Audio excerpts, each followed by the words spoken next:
Welcome to the Chase and Embrace Show, where we interview women who are chasing God and embracing His purpose for her life, with the hopes to encourage you to do the thing that God is calling you to do. Hey everyone, welcome to the show, Chase and Embrace. I am your host, Sharon, and we are on a series talking about the saboteurs that can work against our identity in Christ. And with me today, we are partnering with Krystina Dixon with Breathe Life Coaching. And today is episode 6 of 10. And welcome to the show again. I'm so happy to have you here. Thank you for letting me come back again. I love these. So you can come back as often as you want. So number 6, we've gone over quite a few of them. I will let you talk about what it is that we've gone over, but what is today's saboteur? Today is one of my personal favorites, the pleaser. Yes, the pleaser. I have to say I was once a pleaser. I've worked hard not to I'm a become recovering pleaser. Yes. And I think this is one of those that honestly, I would say the majority of the population have, right? It's very common because it's the society that we're raised in, is that you're to be, a good girl and make people happy. Yeah. Don't cause ripples in people's lives or at events or situations, right? Absolutely. We're going to talk a lot about that today. So, what are the ones that what have we gone over? We've gone over judge. We've had judge, we've had controller, we've had hyperachiever, we've had hyper rational, and we had hyper vigilant, I believe. Yes, that sounds about right. So if anybody wants to know about those saboteurs, they're up on the site, on the channel. Today it's all about the pleaser. Yes. So the I guess if you want to say beautiful thing about the saboteurs is that we all have them. It's a universal thing and they can change from season to season. They're fluid, they're flexible to some extent. They are generally our strengths. They are formed by the time we are 5 years old, and they do protect some of our core values. In the case of the pleaser, there's a very strong value on love, connection, and compassion. Which are amazing things to have. Amazing, vitally important in relationships. Yes, exactly. I mean, what was Jesus about? Those three Exactly. things. Exactly. So when managed appropriately, they remain under control and they serve us in a really great way. However, when they dictate our worth, our source of approval, affection, love, connection, then we start sabotaging ourselves and they start convincing us that they're there to help us, but actually they're undermining our actual intent. And that's what we're going to get into a little bit. Excited to learn more. So when we talk about, and again, this can be men or women. I just happen to focus on women because that's my genre. Right. But this does apply to men or women, and it isn't fixed. These are not personality types. These are not, you're just stuck with this. There are ways to combat them. So with the pleaser saboteur, generally speaking, there are exceptions, but generally speaking, this type of woman learned early on that her connection was earned through being kind and agreeable and helpful. She was probably very sweet and accommodating. People knew they could count on her. They just loved that she was there for them. Now, no one explicitly said, shut up and sit down. Right. But it was modeled for her and it was rewarded in some way for her. So in a sense, she kind of became the emotional glue in the room. And she began to feel like it was her role, her duty, her job to keep the peace. So the way that serves us. That's so mean. Well, let me ask you, how did it serve you? How did it serve me? It stressed me out. Honestly, because that's how it sabotaged you.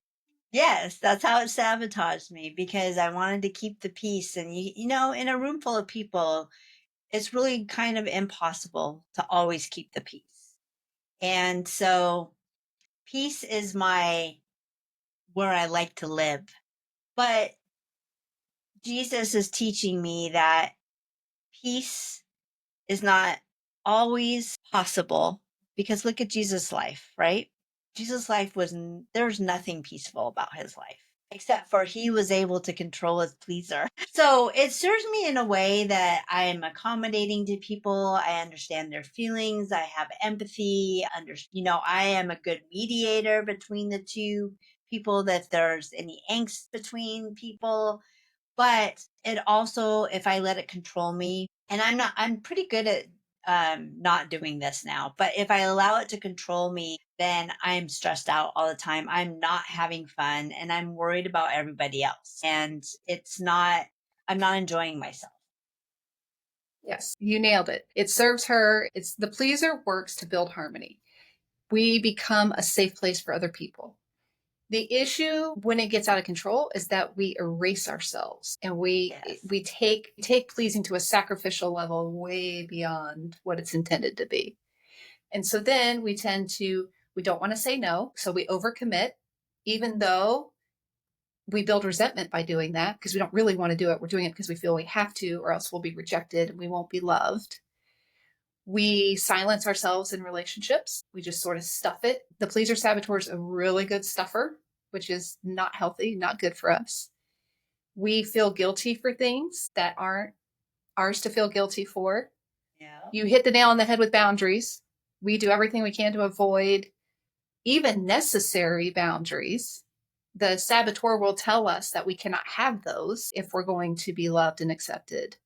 So there's a difference between being liked and being loved. And that line is blurred by the pleaser saboteur because you can It's have very boundaries and be liked. interesting.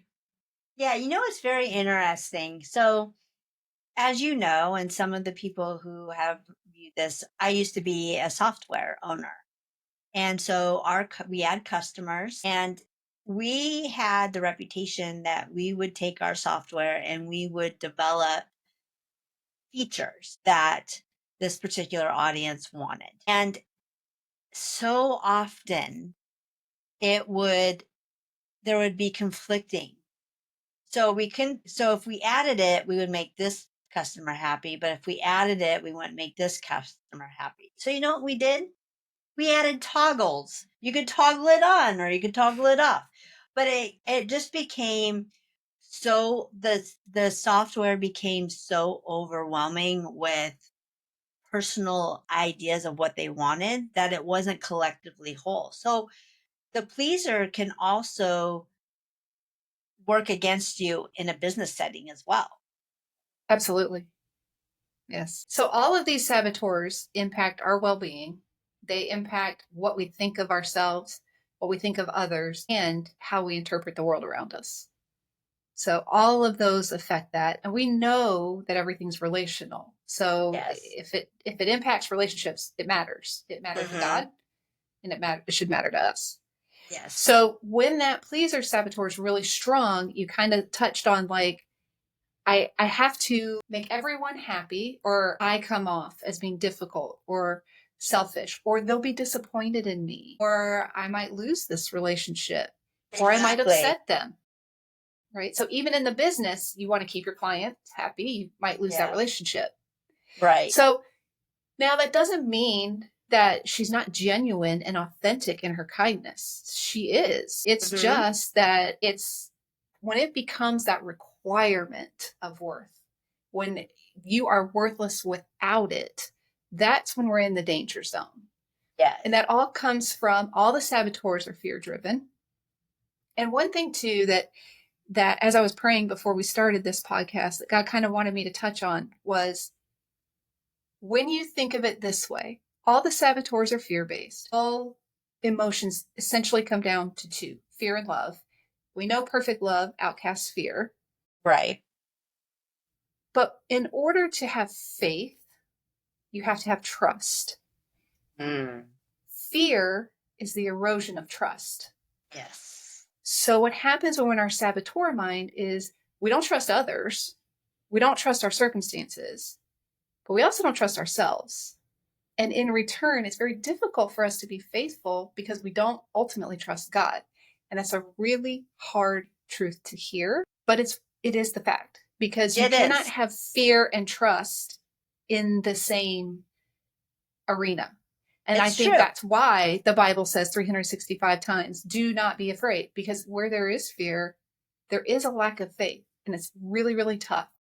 Yes, and the thing is we are going to have fear. There's just no doubt about it, but it's how you react to that fear. Are you going to give in to it, or are you going to turn it over to God? You have a choice. And I can tell you 100% that it's so much better to give it over to God, because Yes. typically whatever's happening that's causing that fear is a growth moment. And on the other side, you are that trust in God is so much stronger because you realize that he's walking through it with you. And the outcome is typically better than it was previously. I would say always better. Yes. Yes. But the thing is, that's all true when you're in your sage mind. It's all true when you've accessed it and experienced it. But for the woman who's still living in the fear of the saboteurs, it is very, very hard to just say, trust God, right? Yep. Like, It how? is. Because I'm afraid. I don't even trust my judgment. So there are steps that you can take to combat and control that fear so that you are able to turn it over to God. And that's my realm. That's where I work. But all of Yes. this fear-based action, it comes from the rejection and abandonment, disapproval, fear of conflict. And there's a really big undercurrent of a fear of being seen as selfish or ungrateful. So this woman was raised in a home that valued politeness and helpfulness and keeping the peace. And she might have had siblings, she might not have, but she may have had siblings that were medically dependent, special needs, or just louder or needier or more dramatic, right? So she was praised for being the easy one. That's the easy child. That's my good child. That's the one I don't have to worry about her. She was the, Me. there you go. She's the helper, the fixer, the one that doesn't Yeah. cause problems, the golden child. Yeah. So when things were hectic in your household, what were some of the things that you were told, if you remember any, that you feel like might have quieted your voice and put you into that people pleaser mode? I always got good grades in school, so they never had to reprimand me for getting good grades because I always just got great. I came home, I did my homework, I practiced the piano, I just did what I was told. And I was very quiet, I was very shy in school. And so I never caused any problems. And then my sister, on the other hand, she was more the loud one, the one that would, caused problems in the classroom, and her grades weren't as good. And my sister is amazing. I'm not coming down. I love my sister to dear, but and she was the one that would sneak out of the house and I would be like, no. And then she was the daredevil and I was the safe person, so but the funny thing is I was always jealous of her being that way. I always wanted to be that way, but I was too fearful. I wanted to be the people pleaser because then I always did. I got that, oh, you're the easy one. I don't have to worry about you. That kind of And often you'll see that with siblings. If there is a I don't believe in bad kids, right. but if there is a challenging child who does get all this attention, but it's negative attention, sometimes a sibling can be like, ooh, I don't want that. Yeah. Mom and dad are complaining about her again. I don't want that. So I better not do what she does. Yeah. I So think she got it's, spanked a lot more than me. That was when spanking was a thing. well, and and I do think that even and I'm by no means immune to this in my parenting, I taught my kids that was a value to be kind and grateful. And they thanked people for Christmas gifts before they ever opened them because it was just so important to us. But I can see how, saying things like, can't you just be nice, or be the bigger person, or, you're ungrateful, or things like that, how that can connect my love for you through your behavior and your actions. And that's what all the saboteurs do. It's all about you getting, Because again, to reiterate, when you're a child, you are reliant on everyone around you. You are dependent on your environment for your safety, security, stability, survival. Yeah. So these things is what made that happen, to make sure you had a roof over your head and food in your stomach. And it's just that now, I mean, we're grateful for that, but now we don't need that. And that's what we learn, is how to manage that voice, those saboteurs, so that they work when we want them to. We can access them when we need to, but not when we don't. Right. And ultimately, I would venture a guess, and you can correct me if I'm wrong, but as a generalization, if you were a people pleaser, you found that your needs were less important than theirs. You felt happier and more loved and more stable and secure when other people were happy with you. If they were upset, it was a threat to your survival, your love, your peace. Yeah. So if I make people happy, I stay safe and connected. And it is something, it never completely goes away. We still have part of that. It's just as we get older, hopefully, and develop healthy relationships, hopefully, and then learn these tools, we can kind of quiet that voice in our head. Right. Yes, for sure. But So yeah, I would say that making waves and not talking to people about how I felt about something that they did or whatever was something that I had done a lot in my life. But now, I am willing to stand up. It's still hard, but if it gets to that point where I'm like, okay, this isn't healthy for me anymore, then I will talk about it. And I will always pray first and say, God, is this something that I should talk to them about? Should I just give it to you? And that's kind of what I do now is I give it to God and then allow him to lead.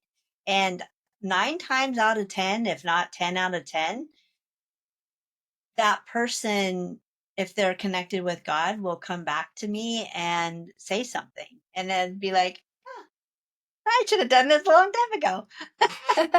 well, when you're operating in that sage brain, then you are accessing your discernment and what I believe is, part of the Holy Spirit. And so Yes. that's where that comes from. But Right. self-sacrifice, we are supposed to sacrifice and serve others. Absolutely.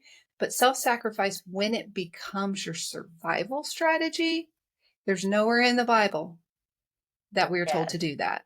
Right. For sure. God put boundaries on Adam and Eve in the Garden of Eden.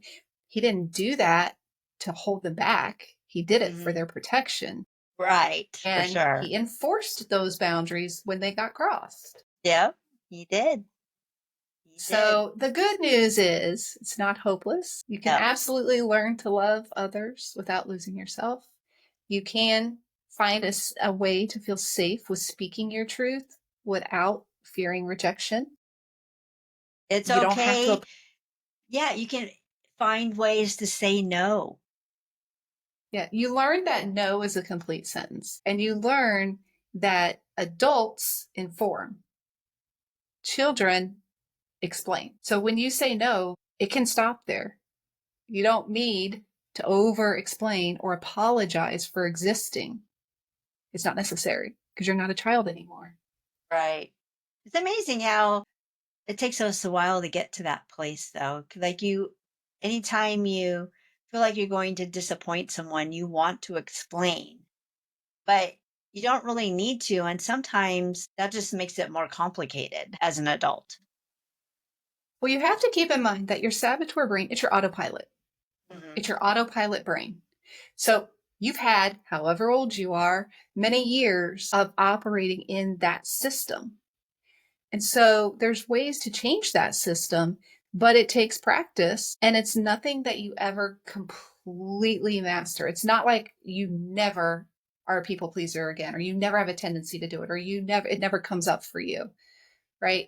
You just learn how to balance it and recognize when it's helpful and when it's not, and how to access that discernment. So it's really interesting too, because you and I have talked about a little bit about the mirror neurons and what happens in the contagion. So if you come at me with your saboteurs, it essentially is an alarm clock for my saboteurs. And we begin interacting in a saboteur arena. That's why it never gets anywhere. It never gets resolved. Because my central nervous system recognizes your central nervous system is in an elevated state. And so I'm ready. I'm ready for the attack and I'm going to defend myself. And this is how I do it. Whether it's avoiding and walking away, or it's overachieving, or it's whatever it may be, controlling, whatever it could be. So when you learn how to interact with someone beyond their saboteurs, so I come at you with my saboteurs, but you're in that space that you recognize I'm in that mind frame and that mindset, and you are able to come back at me with a calm, clear-headed, non-emotional, sage response and operate from that position, you are no longer feeding my saboteurs. I cannot physically stay elevated for an extended amount of time. That's amazing. I like that. It's not easy to do, but I like that a lot. Yeah. So it's contagious. Your saboteurs and your sage brain are both contagious. I like the sage brain better because then you're operating in the spirit, right? Absolutely. Absolutely. So, but our flesh always wants to be first. Yes. So, well, if there's anybody out there that is just tired, that is tired because they're overcommitted, they don't know how to say no, please reach out to Krystina because she is a wonder and can help you have a peaceful life. We only get one chance at this life. And if you are not in a happy place, whatever it is, whether it's you're being too judgmental on yourself or you're overachieving and exhausted that way, or you're a people pleaser, Krystina has techniques and can help you get through this because the ultimate thing is our goal in this life is one, to love Jesus, love God, and become more like Jesus. And if you are having your saboteurs dominate you, then you're not living a happy life. And not saying that life is always going to be peaceful, not saying that life is always going to be without hardships, because they will be. It says it in the Bible, but Jesus has overcome the world, and Krystina can help you overcome your saboteur domination. And so her links will be in the description. So please reach out because ultimately you are a child of God. You're a child, a daughter of the Most High King. And there's power in that. And Krystina can help you get there. So, Krystina, thank you so much. I love these conversations so much, and it's just amazing. Yeah, I just love them so much, and it's just amazing the content and the information and just learning a little bit about ourselves or people that we know. So I appreciate you always. Well, thank you. I'm so passionate. I love this and I believe in this so much. And I just want to shout it from the mountaintops because I think I've seen the benefits of it personally and professionally. And I want every woman to be free of that bondage that she's living in. Yes, 100%. And that is the whole reason why we're doing this. And hopefully this will reach many people who need to hear this. And so I just thank you and God bless you. And we'll see you next week. Thank you. Blessings.